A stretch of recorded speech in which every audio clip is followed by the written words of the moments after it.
안녕하세요. 스포츠인벤 구독자 여러분, 확실한 팩트 정보 제공을 위해 노력 중인 픽스터 썬더입니다. 저희 스포츠인벤은 분야별 전문가들의 정보와 독자적인 배팅법을 통해 적중률 83%를 달성했습니다. 조합된 강승 조합과 더 많은 프리뷰를 원하시는 구독자분들은 영상 하단 고정 댓글을 확인해 주시기 바랍니다. 3월 25에서 26일 A매치, 일본 대 한국, 월드컵 유럽 예선 이스라엘 대 덴마크, 불가리아 대 스위스, 총 3경기 분석을 시작해 보도록 하겠습니다. 일본 모리야스 감독 체제 3년차를 맞이한 일본은 우리나라에게 2019년 동아시안컵 결승전에서 1대0 패배를 당한 후 2년 만에 한일전에서 설욕을 노립니다. 지난해에 있었던 4차례 평가전에선 카메룬, 코트디부아르, 파나마, 멕시코 상대로 2승 1무 1패를 기록한 상황입니다. 높은 점유율 대비 슈팅수 및 득점수가 부족해 보이며 확실한 주포급 공격수가 나타나지 않고 있다는 점이 대표적인 불안 요소로 보입니다. 반면 허리진과 수비진의 조직력은 아시아 최고 수준으로 탄탄하다는 평입니다. 최근 사우스햄튼에서 절정의 폼을 구가하고 있는 FW 미나미노가 월드컵 아시아 지역예선에서도 5골을 몰아치며 상승세를 이어가고 있으며 부상에서 회복한 FW 오사코가 모처럼 대표팀으로 돌아온다는 좋은 소식도 전해졌습니다. 반면 FW 무사시, MF 시바사키, 하라구치, 도안, DF 사카이 등은 부상 및 기타 이유로 이번 명단에 이름을 올리지 못하였습니다. 최근 한일전에선 2승 1무 2패로 팽팽한 호각세를 유지하고 있습니다. 한국 벤투 한국 대표팀은 숱한 논란을 딛고 일본 원정에서 2년 만에 한일전을 치릅니다. 지난해 11월 평가전에선 멕시코, 카타르를 상대로 다소 불안한 경기력을 선보인 끝에 1승 1패를 기록한 상황이며 월드컵 아시아 지역예선에서도 투르크메니스탄에 밀려 H조 2위로 추락한 상태인 만큼 한일전을 통해 분위기를 반전시켜야 할 필요가 있어 보입니다. 단 FW 손흥민, 황희찬, 황의조, MF 황인범 등이 부상 및 코로나, 방역 지침 등을 이유로 이번 명단에서 제외됐다는 점은 뼈아픈 타격으로 보여집니다. 공격진의 차포를 떼고 일본 수비를 공략하기가 그리 녹록지는 않을 것으로 예상되며 FW 이정협의 최근 폼이 좋지 못한 만큼 FW 이동준, MF 나상호, 이강인, 정우영 등이 무거운 짐을 짊어지고 공격진을 이끌게 될 것으로 예상됩니다. 하지만 올 시즌 K리그에서 센세이션에 가까운 활약을 펼치고 있는 이동준이 A매치에서도 그러한 퍼포먼스를 보여줄 수 있을지 여부가 이번 승부의 관건으로 보입니다. 일본 원정에선 2017년 동아시안컵 조국 대첩 이후 4년 만에 재대결을 펼치게 됐습니다. 결과 및 흐름 예상. 홈팀 일본의 근소한 우세를 예상합니다. 미나미노, 오사코, 엔도 등을 모두 소집한 일본과 달리 한국은 공격진의 차포를 떼고 원정길에 오른 상태입니다. 단 미나미노만 조심하면 한국 수비진이 일본 공격진을 능히 제어해낼 수 있을 것으로 보여지며 한국 젊은 피의 최근 상승세 및 의욕 등을 본다면 좋은 결과를 가져올 수도 있을 것으로 보여집니다. 배팅 핸디캡 한국 불엔승 언오버 2.5 기준 언더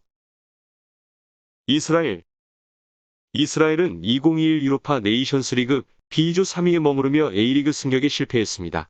그래도 루텐슈타이너 감독이 부임한 이후 상승세의 발판을 마련해두는데 성공한 상황이며 새 감독의 3호 2 전술의 변화가 주요하고 있습니다. 주포 FW 자하비가 PSV 이적 후 부활에 성공했다는 것을 감안하면 덴마크 상대로 기대 이상의 선전을 펼치는 것도 불가능하지 않아 보입니다. MF 사바 엘른키스, DF 타바타는 부상으로 이번 명단에서 제외됐다는 소식이며 대부분 백업 자원들인 만큼 당장 큰 손실은 없을 것으로 예상됩니다. 전력누수 여파보다는 자하비의 투톱 파트너로 활약해야 할 FW 다브르, 바이스만 등이 올 시즌 부진을 겪고 있다는 것은 불안 요소로 보여집니다.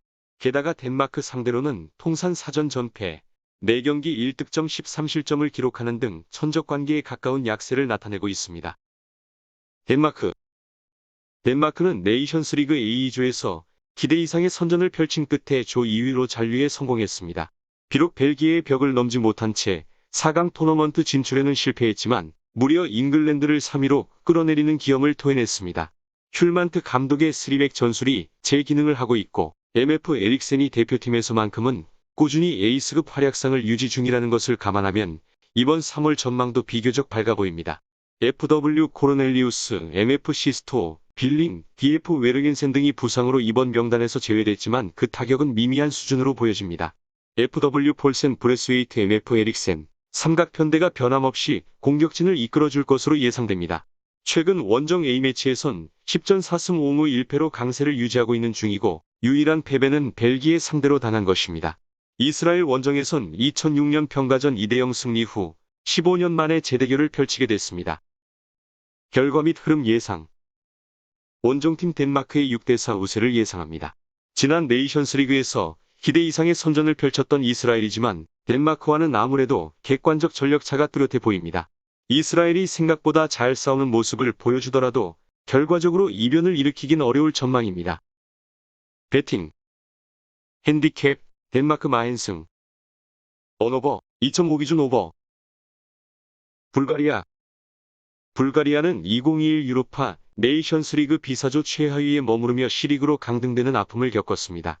결국 2021년 새해에 들어 페트로프 감독 체제를 새롭게 출범시킨 상황입니다.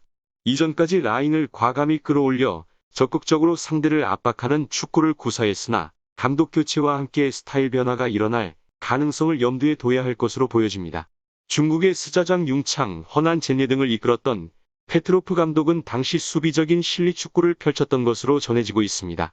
MF 크라예프, MF 이바노프는 부상으로, DF 네디알코프와 테르지에프 등은 코로나 확진으로 이번 명단에서 제외됐다는 소식이며 주장 FW 포포프의 대표팀 은퇴 후 공격진의 무게감 및 골 결정력이 크게 하락했습니다. FW 갈라비노프, 데스포도프 등이 분발해줘야 하는 입장이며 스위스 상대로는 유로 2012 예선 홈 0대0 원정 1대3 패 이후 10년 만에 재대결을 펼치게 됐습니다. 스위스는 네이션스리그 A사조에서 스페인과 독일에 밀려 3위로 잔류하는 데 그쳤습니다. 유로 2020 본선에도 무난히 안착한 만큼 최근 페이스엔 별다른 문제는 없어 보입니다. 단 베트코비치 감독의 수비 밸런스를 중시하는 실리 축구가 큰 이득을 얻지 못하며 최근 들어 공격적인 스타일로 변신을 시도 중이라는 점에 주목해 볼 수 있겠습니다.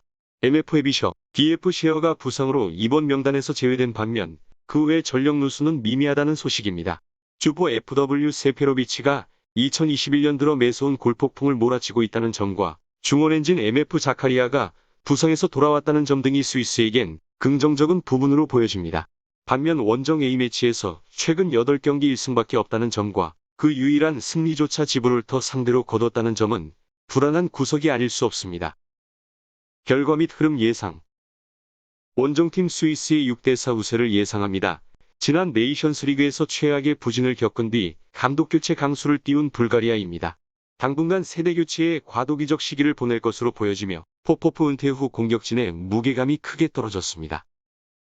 배팅 핸디캡 스위스 마행승 언오버 2.5 기준 언더. 3월 25에서 26일 A매치 일본 대 한국, 월드컵 유럽 예선 이스라엘 대 덴마크, 불가리아 vs 스위스 총 3경기 분석을 마치도록 하겠습니다. 본 영상에선 1차 초안 분석만 공유해드리고 있으며 가족방에선 2차적으로 디테일한 분석을 통해 조합된 픽을 공유해드립니다. 조합된 픽을 원하시는 구독자분들은 영상 하단 고정 댓글을 확인해주세요.